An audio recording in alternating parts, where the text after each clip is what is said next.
میں سندھ کے لوگوں کی طرف سے سندھ حکومت کو ایک پیغام دینا چاہتا کہ اگر جو دریائے سندھ کے ساتھ جو رائٹ بینک آؤٹ فول کینال ہے 20 سال سے بن رہی ہے، 20 سال سے وہ نہر بن رہی ہے، جس کا اصل مقصد یہ ہے کہ وہ پانی جب آتا ہے ادھر سے مغرب سے کوہ سلیمان سے تو وہ پانی لے جائے سمندر کی طرف۔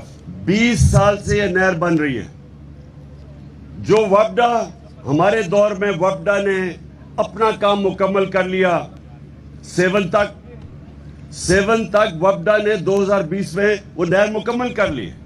اس سے آگے لے کے جانی تھی سندھ حکومت نے، وہ ابھی تک نہیں اس کے اوپر کام ہوا۔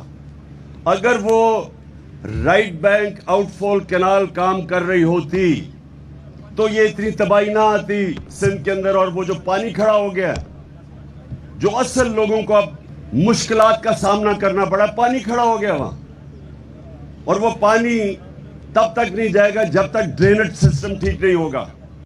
اور اس ڈرینیج سسٹم ٹھیک کرنے کے لیے سب سے زیادہ ضروری ہے کہ فوری طور پہ کام کمپلیٹ کیا جائے۔ تو سب سے پہلے اس کو کمپلیٹ کریں، 7 سے آگے سمندر تک لے کے جائیں، تاکہ پھر سے اس طرح کا عذاب ہمارے سندھ کے لوگوں کو نہ اس کا سامنا کرنا پڑے۔